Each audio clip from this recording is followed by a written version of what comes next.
Welcome to The Explainer. So glad you're joining us today. We're going to be unpacking a really fascinating architectural blueprint for the future of cinema. We're talking about a brand new exhibition model, a structural solution that's designed to give the absolute explosion of generative AI film a permanent, physical, and crucially, sustainable home. Let's just jump right in. Okay, let's dive into this because we're looking at a pretty stark paradox here. On one hand, you have these fully equipped, massive physical cinemas sitting right in the middle of Los Angeles with, say, 240 completely empty seats. I mean, the lease is active, the popcorn machine is literally warm, but the room itself, totally unused. And then, on the exact opposite end of the spectrum, maybe just a few miles away, you have this massive flood of unscreened, wild, incredibly innovative short films being rendered out on laptops by a huge community of independent creators. To really wrap our heads around the scale we're dealing with, just consider the number 50,000. That is the estimated number of AI-generated short films that were submitted to festivals just between 2024 and 2025. Over 50,000! Generative tools have completely collapsed the cost of production. It's wild. What used to take a massive crew and a six-figure budget, yeah, that can now be made by one visionary sitting on a couch with a laptop. But here's the catch. Despite this massive creative explosion, these films completely lack a permanent exhibition home. Sure, they're being screened at temporary rented pop-up festivals, but they just don't have a dedicated room of their own. So what does this all mean? Well, it brings us to the core question we have to figure out. How do we actually connect that empty room to the unscreened film? Now, economists would call this a classic market inefficiency, right?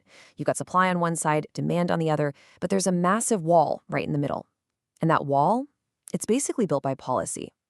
Just to give you an example, traditional gatekeepers, like AMC theaters, they recently declined to screen an award-winning AI animated film.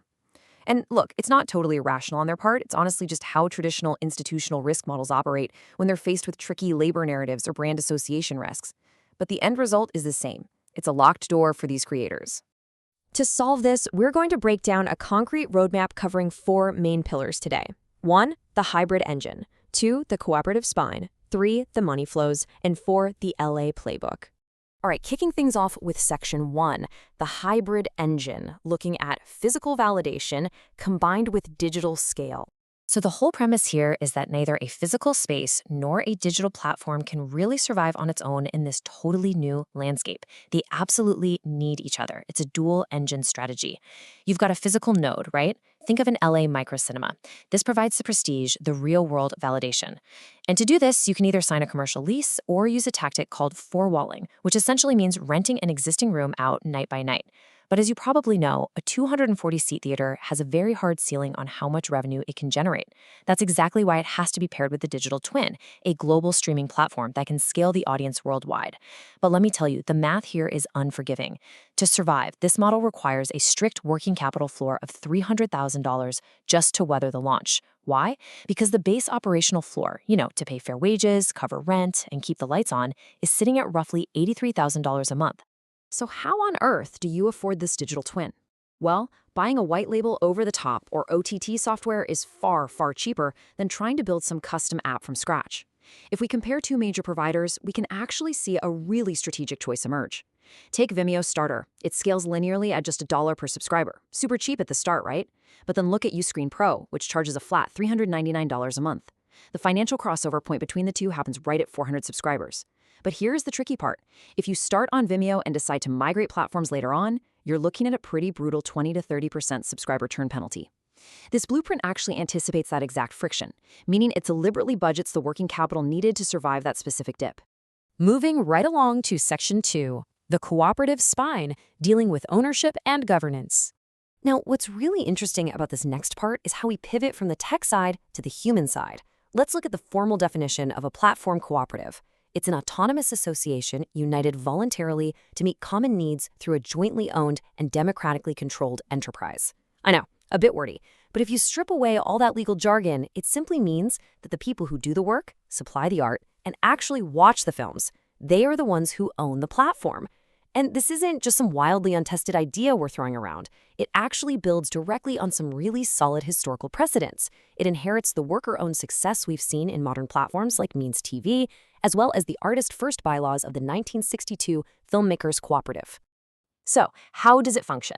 The cooperative is structured around three distinct classes of member owners. First up, you have the worker owners. These are your projectionists, curators, and developers who are literally keeping the lights on.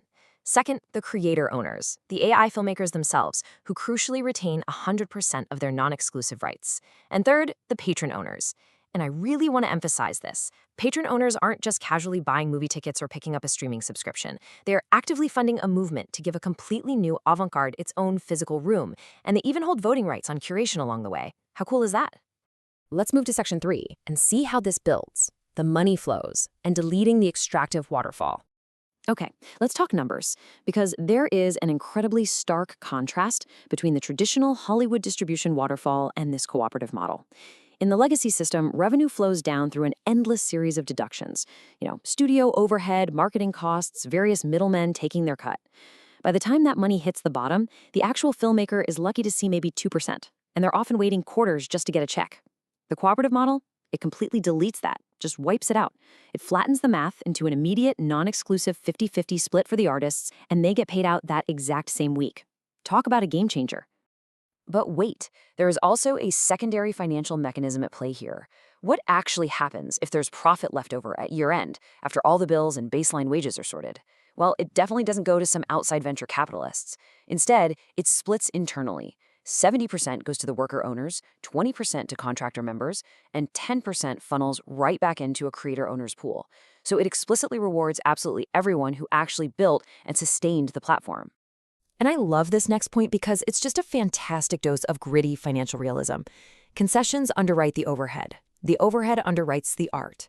Because the cooperative is working directly with the creators and they aren't bleeding cash to pay massive studio licensing fees, they get to retain half of the box office.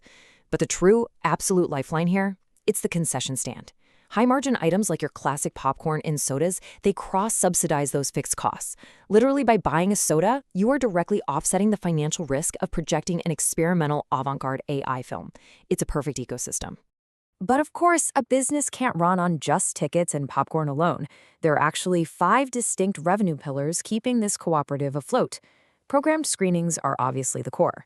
But think about it, theaters mostly sit completely empty during the day, right? So they run educational classes. Then there are venue rentals. And here is an absolutely brilliant detail. They can rent out their massive 2K projector and 5.1 surround sound system for $375 private gaming sessions during those dead daytime hours. Add in global digital subscriptions, plus grants and archive licensing, and suddenly you have this incredibly resilient, highly diversified financial engine. Which brings us to our final section, the LA Playbook, focusing on execution and scale. To pull this off, first and foremost, you need absolutely incredible programming.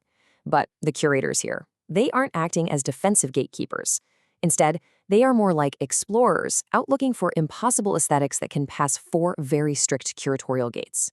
First, the runtime must be under 5 minutes, mostly because this new visual density is just so intense for viewers. Second, the authorial intent has to be legible. Third, the visual drift, which is pretty typical of AI generation, has to be bounded so the image actually holds its shape. And fourth, the creator's constraint must be highly visible in the work. Basically, they are looking for filmmakers who truly control the tool rather than letting the tool control them. But, to survive in the real world, we also have to ground ourselves in the somewhat mundane but absolutely vital legal realities. The cooperative essentially has to run a regulatory gauntlet. They've got to secure an MPLC blanket license so they can safely exhibit copyrighted material without pulling their hair out over constant reporting. And absolutely crucially, they have to lock down a conditional use permit to sell alcohol. In a city like LA, that requires deep, ongoing neighborhood engagement to prove they're a legitimate community asset and not just another loud bar moving in. So how does this actually roll out in real life? It follows a really pragmatic 36-month timeline. Months 0 to 6 are all about validation, forming the LLC and hosting those four-walling events we talked about. They want to validate the real-world demand before they ever sign their names to a permanent commercial lease. Then, months 6 to 18 are the build phase. That's when they migrate the digital platform and rely on those cash reserves we mentioned to survive the subscriber churn. And finally, months 18 to 36 are the anchor phase. That's when they finally sign that long-term commercial lease and scale up into a true permanent home. So the crucial point to take away from all of this is right here. The AI is a skeleton key. The curators decide which doors are worth opening. Generative tools are amazing. They unlock impossible visuals, bizarre dream logic, and entirely new aesthetics. But without the cooperative actually stepping up and building the physical room, those doors just open out into an empty void. The cooperative is what actually builds the stage. Which leaves us here. The blueprint is drafted, the mass, as we saw, checks out, the room is sitting there waiting. So the only question left is, are you ready to buy a ticket to the new avant-garde? Thank you so much for joining me on this explainer. I really hope this sparked your curiosity and leaves you inspired to seek out and support this incredible emerging cinematic movement. Keep exploring, and we'll catch you on the next one.